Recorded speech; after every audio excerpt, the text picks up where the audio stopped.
Hi hello welcome to 24/7 news TV. నేను మీ పరిటాల మూర్తి. Second week nominations అనేవి హౌస్లో జరిగాయి. ఒక్కసారి మనం చూస్తే 5 అబ్బాయిలు 3 అమ్మాయిలు ఉన్నారు. విష్ణుప్రియ, సీత, ఇంకా నైనిక ఫీమేల్ కంటెస్టెంట్స్ అయితే, శేఖర్ భాష, ఆదిత్య ఓం, పృథ్వీ, నిఖిల్, మణికంఠ వీళ్ళు మేల్ కంటెస్టెంట్స్. ఈ వీక్ ఖచ్చితంగా ఎవరి ఓటింగ్ స్ట్రెంత్ ఏంటి అనేది తెలిసిపోద్ది. ఒక క్లియర్ పిక్చర్ అనేది వచ్చేస్తుంది. ఇక నిజానికి నామినేషన్స్ మొత్తం టెలికాస్ట్ చేయలేదు. యాక్చువల్గా సింగిల్ డేలో ఫినిష్ చేయాల్సిన నామినేషన్ ఎందుకనో 2 రోజులు టైం తీసుకున్నారు టెలికాస్ట్కి. లైవ్లో మాత్రం నామినేషన్స్ ఫినిష్ అయినాయి. ఆఫ్టర్ నామినేషన్ డిస్కషన్స్ కూడా ఫినిష్ అయ్యాయి. లాస్ట్లో యష్మికి పవర్ ఇచ్చాడు బిగ్ బాస్. ఒకరిని సేవ్ చేసి నామినేషన్స్లో లేని వాళ్ళని ఒకరిని నామినేట్ చేయాలని చెప్పాడు. అంటే యష్మి ప్రేరణని సేఫ్ చేసింది, విష్ణుప్రియని నామినేట్ చేసింది. అక్కడ ఒక రీజన్ చెప్పింది, అది అంత పెద్ద కన్విన్సిబుల్గా ఏం లేదు. కమింగ్ టు ద నామినేషన్స్, చాలా చప్పగా సాగాయని చెప్పాలి. చాలామంది సేఫ్గా నామినేట్ అనేది చేశారు. ఎక్కడ కూడా ఆర్గ్యుమెంట్కి వెళ్లకుండా 2 నామినేషన్స్ చూసుకుని మరీ వేసుకున్నారనమాట. అంటే వీడితో మనకు ఆర్గ్యుమెంట్ ఉండదు, గొడవ ఉండదు, పేచీ ఉండదు, ఎందుకు వచ్చిన గొడవ, వీడికి పూసేద్దాం పెయింట్, ఇలా వెళ్ళింది నామినేషన్ అనేది. పాయింట్ టు పాయింట్ ఆర్గ్యుమెంట్స్ అనేవి ఎక్కడా కూడా లేవు. అటాకింగ్ గేమ్ ఆడకుండా పార్టిసిపెంట్స్ అందరూ నేను అబ్జర్వ్ చేస్తే డిఫెన్స్ గేమ్కే ఎక్కువ ఇంపార్టెన్స్ ఇస్తున్నారు. అంటే సేవగ్లా కాకుండా ద్రవిడ్లాగా ఆడుతున్నారు అనమాట. సో మీకు అర్థమైంది కదా పాయింట్. ఏంటంటే అటాక్ చేయట్లేదు ఏది కూడా, ఇది నువ్వు అని ఇలా అటాక్ చేయట్లా. వాళ్ళ మీద ఏదైనా వస్తుంటే దాన్ని డిపెండ్ చేసుకుంటున్నారు. అందులోని బాగా కొంచెం ఆరితేరారని చెప్పాలి. ఎందుకంటే చాలా సీజన్స్ చూసి వచ్చి ఉండొచ్చు మేబీ. అది డిఫెన్స్ చేసుకోవడం అనేది, ఎక్కువ డిఫెన్స్ చేసుకుంటే ఆడియన్స్ పాయింట్ ఆఫ్ వ్యూలో బాగా నచ్చుతుందేమో అని కూడా అనుకోవచ్చు.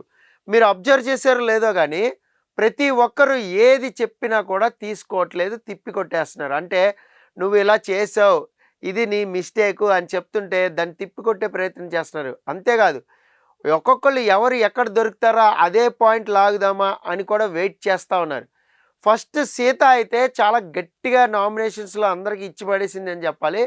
నిఖిల్ని చేసింది. నిఖిల్ అసలు ఆ డిపెండ్ అనేది చేసుకోవడంలో కొద్దిగా ఫెయిల్ అయ్యాడు. సో యాక్చువల్గా కొంచెం కవర్ కౌటింగ్ ఇచ్చాడు కానీ అది పెద్దగా అంతగా సూట్ కాల. సో కలిసి వచ్చారు, మీరు డామినేట్ చేస్తున్నారు, ఇలా మాట్లాడుతుంటే ఇంకా సాలిడ్గా రిప్లై ఇస్తాడని నేను అనుకున్నాను నిఖిల్. కానీ అక్కడ సో క్లారిటీ అనేది మిస్ చేసుకుంటున్నాడు. సో గేమ్లో ఎంత హై గ్రాఫ్కి వెళ్ళాడో ఫస్ట్ వీక్లో, ఆ తర్వాత నుంచి పడిపోతా ఉంది నిఖిల్ గ్రాఫ్. నెక్స్ట్ ప్రేరణ నామినేట్ చేసింది సీత. ఇద్దరికి కూడా ఒక గట్టి సాలిడ్ ఆర్గ్యుమెంట్ అయితే అయింది. సీత వర్సెస్ ప్రేరణ ఇదే హైలైట్ అయింది నామినేషన్లో. ఆ తర్వాత కూడా ప్రేరణ నామినేషన్స్కి వచ్చి కుమ్మేసింది, పాయింట్ టు పాయింట్ మాట్లాడింది. సీత అయితే చాలా టఫ్ ఫైట్ ఇచ్చింది, ఎక్కడా కూడా దొరకలేదనమాట. చేపపిల్ల జారిపోతా చూడండి, అట్లా జారిపోతూ ఉంది. ఇద్దరికి గట్టిగా పడింది. డస్ట్బిన్ విషయంలోనే మళ్ళీ వాళ్ళిద్దరికి మధ్యలో ఆర్గ్యుమెంట్ అనేది. ఇక్కడ ప్రేరణ అనవసరంగా తెగే వరకు లాక్కుంటుందా ఈ టాపిక్ అని అయితే నాకు అనిపించింది. సో మామూలుగా క్యాజువల్గా చెప్పేస్తుంటే అక్కడితో అయిపోయేది, కానీ కొంచెం తెగే వరకు లాగుతుంది. ఆ తర్వాత తను తిరిగి నామినేట్ చేసేటప్పుడు ప్రేరణ కొన్ని లాజిక్స్ అనేది వర్కౌట్ చేసింది. అప్పుడు సీత ఇరకాటంలో పడిపోయింది. ఇది మేబీ ఈరోజు టెలికాస్ట్ చేసే ఛాన్స్ ఉంది. దాని తర్వాత కూడా మనం రేపు అనాలిసిస్లో మాట్లాడుకుందాం. ఇంకో విషయం చెప్తా, ఏంటి అంటే బాత్రూంలో కూర్చుని తింటావా అంటే ఆ తింటా అంటదేంటి ఫ్లోలో. సరే ఫ్లోలో అనేసిందిలే అనుకుంటే మళ్ళీ అడిగింది, తింటావా, నువ్వు నిజంగా తింటావా అంటే ఆ తింటా అని రెండోసారి కూడా అంది. ఇక్కడ ఈగో హర్ట్ అయిపోయి మాట్లాడింది తప్ప అలాంటి క్యారెక్టరే నాది అని చెప్పడం కాదు. యాక్చువల్గా ఇంకో విషయం 10 సార్లు చెప్పింది సీత. ఏంటంటే నీకు టవల్ ఆదిత్య వాడాడని చెప్పి నువ్వు టవల్ కోసమే అంత గొడవ చేసావు, వేరే టవల్ బిగ్ బాస్ ఇచ్చే వరకు వేధించావు కదా, మరి ఈ విషయంలో ఎందుకు వాదిస్తున్నావు? నీకు టవల్ ఎంత ఇంపార్టెంటో సో వేరే వాళ్ళకి కూడా డస్ట్బిన్ అంటే అంతే చిరాకు ఉంటుంది. ఆ డస్ట్బిన్లో పడేసింది తీసి బయట పెట్టి క్లీన్ చేయడం అంటాం అనేది కరెక్ట్ కాదండి.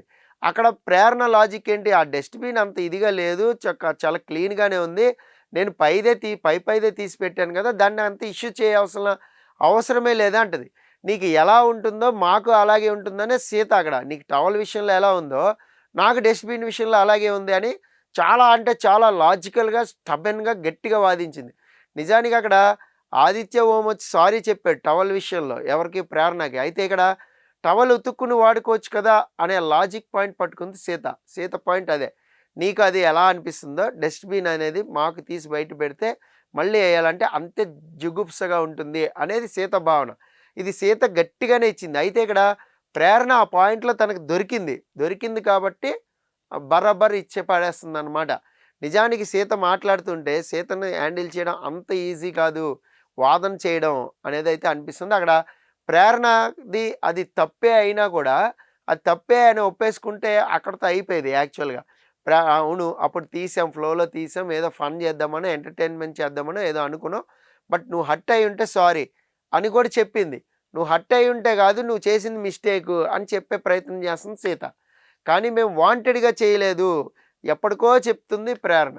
ఇది కొంచెం అక్కడ కట్ చేసి చూపిచ్చారు మనకి. లైవ్‌లో అయితే మొత్తం ఎక్స్‌ప్లనేషన్ అంతా ఉంది. లైవ్ కూడా చూసాను కాబట్టి చెప్తున్నా. ఇంకా ప్రేరణ తను నామినేట్ చేస్తూ ఒక ఎక్స్‌ప్లనేషన్ ఇవ్వడానికి కూడా ట్రై చేసింది. నెక్స్ట్ సోనియా వర్సెస్ నైనిక ఆర్గ్యుమెంట్‌లో వాళ్ళిద్దరూ కూడా కొద్దిగా ఆర్గ్యుమెంట్ చేసుకున్నారు. అందరి తరఫున చీఫ్ రెస్పాన్స్ తీసుకోవాలి అని అక్కడ సోనియా చెప్తుంది. మరి మీ చీఫ్ తీసుకోలేదుగా, యష్మి తీసుకోలేదుగా. అక్కడ పృథ్వీ చేశాడు, ఓవర్ యాక్షన్ చేశాడు. అలాగే ప్రేరణ ఓవర్‌గా రియాక్ట్ అయిపోయింది. అభయ్ కూడా కామెడీ చేశాడు. ఒక వెకిలి కామెడీ అనేది అక్కడ అంతా కూడా చేసుకున్నారు ఫన్. అది వాళ్ళు సెలబ్రేట్ చేసుకుంటున్నారంటూ రెచ్చిపోయారు కూడా. మరి అప్పుడు అసలు అక్కడ ఫ్రేమ్‌లో సీత ఎక్కడ సోనియా ఎక్కడ కనిపించలేదు. చాలాసేపు సోనియా మరి హెల్త్ రూమ్‌లో ఉందా? లేదంటే మెడికల్ రూమ్‌లో ఉందా? ఎటుందో ఎక్కడుందో గానీ వీళ్ళు ఫన్ చేసేటప్పుడు మాత్రం సోనియా అక్కడ లేదు. నెక్స్ట్ సీతతో ఒక ఆర్గ్యుమెంట్ పెట్టుకుంది. సీత మాత్రం సాలిడ్‌గా ఇచ్చి పడేసింది. మాటకి మాట పర్ఫెక్ట్ కౌంటర్ అటాక్ చేసింది. సోనియా చాలా లాజిక్ పాయింట్స్ వెతకాలని చూసింది. సో, నా రాజు తప్పుగా ఉంటే నేను బరాబర్ మాట్లాడతా అని చెప్తూ పోయింది. అలాగే బొక్కలో క్లారిటీ, నాకు క్లారిటీ ఉంది. నీ మెచ్యూరిటీ లేదంది సోనియా. క్లారిటీ లేదంది. దాన్ని హైలైట్ చేద్దామని కూడా చూసింది. కానీ సీత ఆ ఛాన్స్ అనేది ఇవ్వలేదు సోనియాకి. మెచ్యూరిటీ లేదు అనే మాట ఫస్ట్ అంది సోనియానే. కానీ తర్వాత నేను అసలు ఆ విషయం అనలేదంటూ అక్కడ ఆర్గ్యుమెంట్ కూడా పెట్టుకుంది. ఇద్దరు కూడా ఎక్కడ తగ్గేదేలే అన్నట్టే చేసుకున్నారు. అయితే ఇక్కడ సీత మాత్రం ఎక్కడ తగ్గల. లెఫ్ట్ అండ్ రైట్ ఇచ్చేస్తారంటారు కదా! అలాగే ఇచ్చి పడేసింది. వాళ్ళిద్దరికీ గట్టి ఆర్గ్యుమెంటే జరిగింది. ఒక పాయింట్ మాట్లాడింది సీత. అది చాలా బాగా నచ్చింది. ఏంటంటే ప్రతీదీ చీఫ్‌కి చెప్పి చేయాలంటున్నావు కదా! మరి నువ్వు కూడా విష్ణుప్రియ గొడవలో మరి నీ చీఫ్‌కి ఎందుకు నువ్వు చెప్పలేదు అనే పాయింట్ చెప్పింది. అదైతే హైలైట్. ఇక నెక్స్ట్ మణికంఠ స్వీట్స్ లొల్లి మాట్లాడుకుందాం.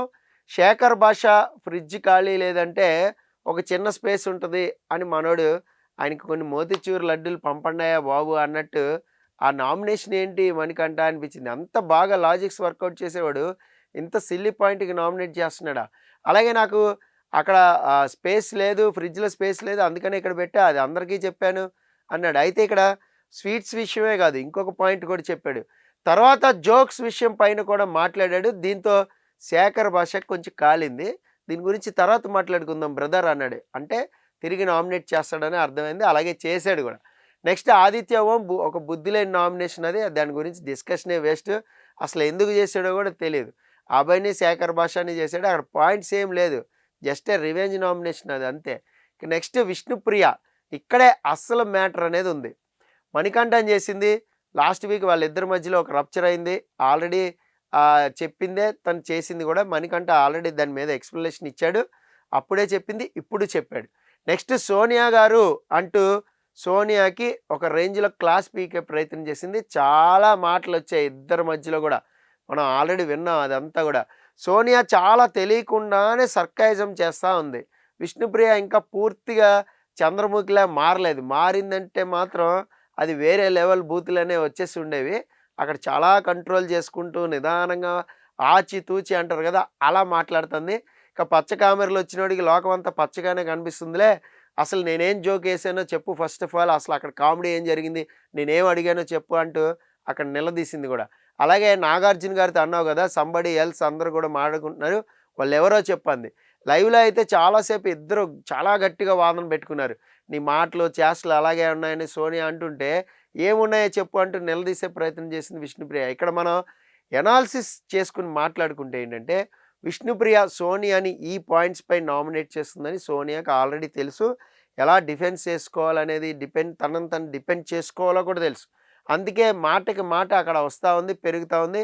ఒక పాయింట్‌లోని ఏదైనా మాట దొర్లుతుంటే అదే పాయింట్ పట్టుకుంటున్నారు. అయితే విష్ణుప్రియ ఈ విషయాన్ని రప్చర్ చేసుకోకుండా ఎక్కువ ఉంటేనే బెటర్. మళ్ళీ నామినేషన్‌లో ఇదే పాయింట్ లాగితే మాత్రం మళ్ళీ అక్కడక్కడే చైన్ సిస్టమ్ లాగా ఇది తిరుగుతా ఉంటుంది. నెక్స్ట్ శేఖర్ భాష నామినేషన్స్ అయితే సో, ఒక విచిత్రం అని చెప్పాలి. మణికంఠ క్లాస్ పీకే ప్రయత్నం చేశాడు. మణికంఠ డిపెండ్ చేసుకున్నాడు. అలాగే ఆదిత్య ఓంని గూడా సో, మీరు ఇలా చేస్తే మీ గేమ్ పాడైపోద్దని ఈయన బాధపడటం ఎందుకు? పైగా ఆయన హౌస్‌లోంచి బయటికెళ్ళిపోవాలని నామినేట్ చేయడం ఏంటో. అంటే సింపతి వర్కౌట్ అవ్వదంటూ చెప్తున్నాడు ఇక్కడ. నిజంగా నిజానికి శేఖర్ భాష చెప్పింది కరెక్టే అయినా గూడా, ఆ పాయింట్ అనేది ఆదిత్య ఓంకి ఆహ్, సెట్ కాదు. ఎప్పటికి తెలీదు. అది అసలు అర్థం గూడా గాదు.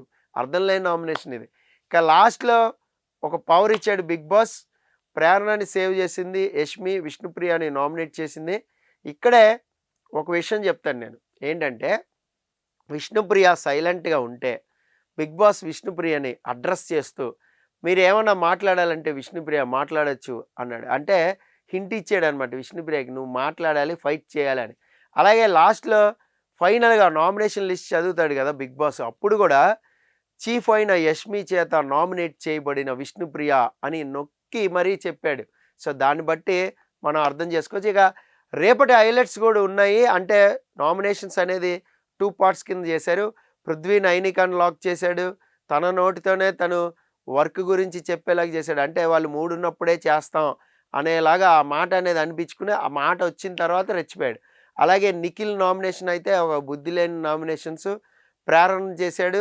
రీజన్‌లెస్ సాలిడ్‌గా రిప్లై ఇచ్చింది ప్రేరణ. అలాగే ఇంకో నామినేషన్ నాకు పాయింట్సే లేవని చెప్తే బిగ్ బాస్ క్లాస్ పీకితే వచ్చి బిగ్ బాస్ వార్నింగ్ ఇచ్చేసరికి పృథ్వీని చేశాడు. దీంతో పృథ్వీ నిఖిల్‌కి ఫుల్‌గా క్లాస్ పీకాడు. నిఖిల్ అసల ఆన్సర్ డిఫెన్స్ కూడా లేదు నిఖిల్‌కి. మరి ఈ గేమ్ గురించి రేపు రివ్యూలో మాట్లాడుకుందాం మనం. అలాగే కొన్ని పాయింట్స్ మనం అనలైజ్ చేసుకున్నట్లయితే నామినేషన్స్‌లో శేఖర్ భాష అండ్ ఆదిత్య ఓం ఇద్దరు కూడా ఒక ఎమోషనల్ అయ్యి ఏడ్చారు. కళ్ళమ్మ నీళ్ళు పెట్టుకున్నారు. హగ్ చేసుకున్నారు. నెంబర్ 2 ఏంటంటే సీత ఆర్గ్యుమెంట్‌లో తన వాయిస్ చాలా గట్టిగా వినిపించింది. ఏదైతే మన ఒరిజినాలిటీ ఉంటుందో దాన్ని పక్కన పెట్టి చాలా రెస్పెక్టబుల్‌గా మాట్లాడింది. అలాగే విష్ణుప్రియ కూడా సోనియాతో చాలా రెస్పెక్టబుల్‌గా డీసెంట్‌గానే మాట్లాడుతూ వచ్చింది. ఎక్కడ కూడా నోరు అనేది అదుపు తప్పల. దానికోసం వెయిట్ చేస్తున్నారు యాక్చువల్‌గా అపోనెంట్స్. ఆ ఛాన్స్ అయితే వీళ్ళు ఇవ్వల. ఇక తెలుగు లాంగ్వేజ్ రాకపోవడం వల్ల ప్రేరణ, నిఖిలు, యష్మి చాలా అంటే చాలా తడబడుతున్నారు. పదాలు ఎతుక్కుంటున్నారు మాట్లాడడానికి. ఇంగ్లీష్‌లో మాట్లాడొద్దు. మళ్ళీ ప్రైజ్ మనీ తగ్గిపోద్ది. సో, కాబట్టి ఆ ఇబ్బంది ఉంది. ఇక నెంబర్ 4 ఏంటి అంటే నైనిక సోనియాతో చాలా గట్టిగా ఆర్గ్యుమెంట్ అనేది చేయలేకపోయింది. చేసుంటే మరి కథ వేరేలా ఉండేదేమో. ఇక నెక్స్ట్ బిగ్ బాస్ మధ్యలో బ్రేక్ ఇచ్చి ఐదో పాయింట్ బిగ్ బాస్ మధ్యలో బ్రేక్ ఇచ్చి మరి వారికి కావాల్సిన టైం కూడా ఇస్తున్నాడు. కానీ ఒకరికొకరు నామినేషన్ పాయింట్స్ అనేది ఫాలో అవ్వట్లేదు. ఫాలో అయితే వాళ్ళకి ఇంకా ఎక్కువ మోర్ పాయింట్స్ అనేవి ఉంటాయి. ఇంకో నామినేషన్స్ ఉంది కాబట్టి ఈరోజు కూడా మాట్లాడుకుందాం. అలాగే స్పెషల్ డిస్కషన్ యాంకర్తో వస్తుంది. ఆ వీడియోస్ కూడా చూడండి. This is Paritala Murthy signing off. By by.